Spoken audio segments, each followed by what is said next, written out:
This is unbelievable, my friend. The atmosphere behind the scenes at the Philadelphia Eagles is simply on fire. Controversial decisions, last-minute twists, and even taunts from their next opponent, all happening at the same time. And the most impressive thing? There are moves that could completely change the course of the season. But hold on, before I tell you what's really happening and who's involved in these moves, leave a like, subscribe to the channel, and activate the bell. Because what I'm about to reveal, nobody else is telling you. There's the need to step aside. A player returning at the right time, and even a rival coach poking at Philadelphia's pride. For the second time this season, a newly signed player has left the Philadelphia Eagles of his own accord. Jair Alexander's sudden departure hit the organization like a lightning bolt. Shocking, abrupt, and untimely. Just when rookie Quinyon Mitchell was finding his rhythm, the secondary defense lost its most experienced voice and emotional pillar. For general manager Howie Roseman, it's time to go back to the drawing board. Once again, and this time, the pressure seems even greater. The Eagles' defense is severely depleted,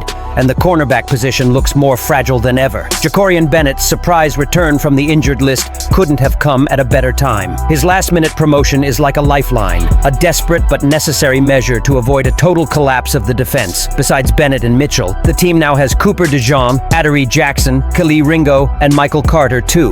A young, talented, but largely inexperienced group that will face some of the most dangerous aerial attacks in the NFL. But here's the problem. The trade deadline has passed. This means Philadelphia only has two paths left. Either trust that this group of cornerbacks will survive the rest of the season, or risk it once again in free agency. Neither option is ideal. The market is extremely weak, options are scarce, and each remaining name comes with a problematic history. Still, there are three players who continue to generate quiet conversations at the NovaCare complex. First is Stephon Gilmore, the 2019 Defensive Player of the Year. Somehow the veteran remains without a contract until the end of the 2025 season. Sure, he's 34 and hasn't played a single snap this year, but does anyone really believe Adoree Jackson or Khalil Ringo are playing the best football right now? Experience isn't acquired overnight, and Gilmore's technique and football IQ could still be valuable assets for a defense trying to stabilize before the end of the regular season. Next, we have Caleb Farley, the forgotten first-round pick of 2021. Considered an elite cornerback, his career has been hampered by injuries and inconsistency,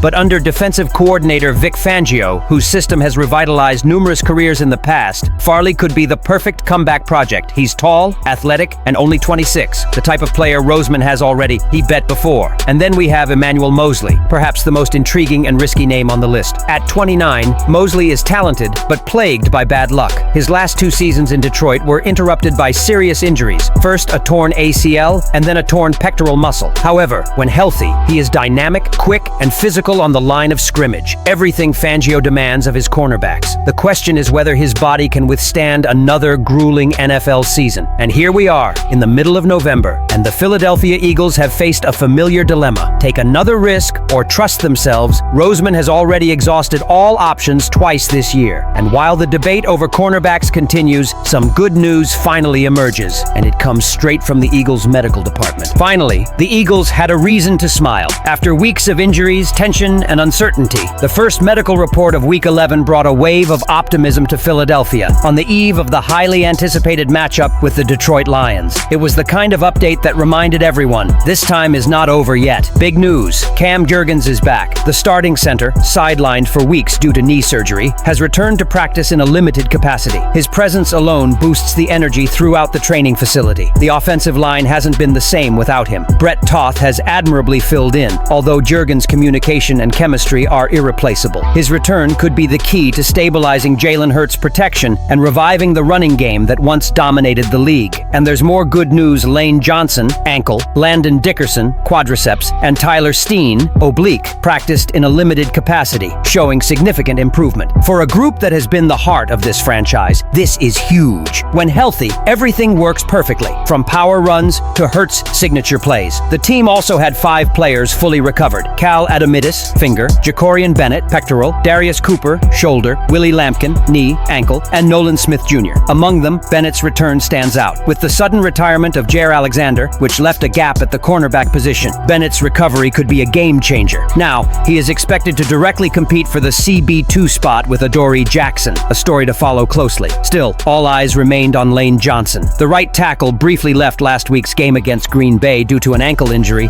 but returned late to finish the game, a testament testament to his grit, Johnson's presence brings calm to the offense. When he's out, things get chaotic. If he can't play on Sunday, Fred Johnson will likely take the field, which could be a tough matchup. Against Detroit's strong defensive line, coach Nick Sirianni faced a delicate balance this week, preparing for a potential playoff preview while ensuring his roster doesn't overexert itself. "We're recovering at the right time," Sirianni said, hinting that the team's patience is finally paying off. The atmosphere in the locker room has changed. The players are smiling again. Confidence has returned. This isn't the same time they stumbled in October. This feels like a group rediscovering its grit. With Jurgens returning, a recovering offensive line, and key defenders nearing peak form, the Eagles may be ready to soar when it matters most. But attention isn't just focused on the roster. On the other side, the Lions coach spoke openly about the atmosphere in Philadelphia and the controversial play that's causing a stir. Sunday night's game promises to be one of the most intense matchups of the 2025 season, Eagles versus Lions, a duel that could very well be a preview of the NFC Championship game. The famous and confident Detroit Lions enter one of the most hostile environments in American football, Lincoln Financial Field, where the passion is as intense as the stadium lights. Detroit Lions coach Dan Campbell knows exactly what his team will face. "This will be a big test for us. We're playing away against a championship team," he said this week. "We're excited for it." His tone wasn't one of fear, but of defiance. Campbell thrives on challenges, and this matchup has personal significance. For many in Detroit, this game represents what could have been, a rematch they craved last season when the Philadelphia Eagles won the NFC title and eventually claimed the Lombardi Trophy. Campbell didn't mince words when talking about the atmosphere in Philadelphia. "When you play there, it's you against everyone," he said. "It's loud, it's intense, and that's what makes the place special. I love this kind of place. Our players will love it too." Anyone familiar with Philadelphia fans knows exactly what he means.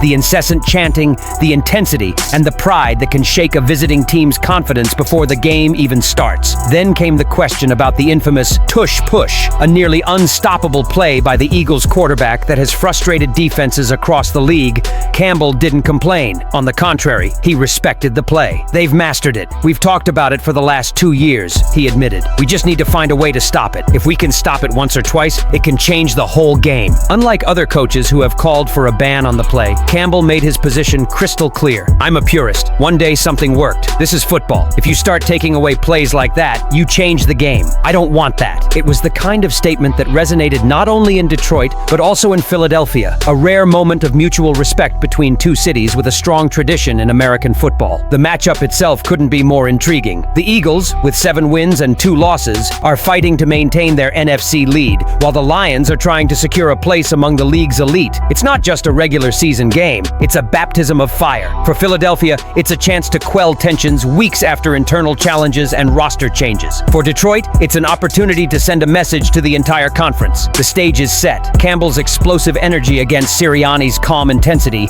Jalen Hurts' serenity against Jared Goff's precision, the unstoppable fraternal push against one of the league's most relentless defensive lines with the Eagles' secondary in crisis, Roseman considering risky moves in free agency, and a decisive matchup against the Lions on the horizon. Do you believe Philadelphia still has what it takes to stay among the NFC elite, or are we about to witness the moment their season begins to crumble? Leave your opinion here. Don't forget to like and subscribe to the channel. I'll be back later to update you with the latest Eagles news.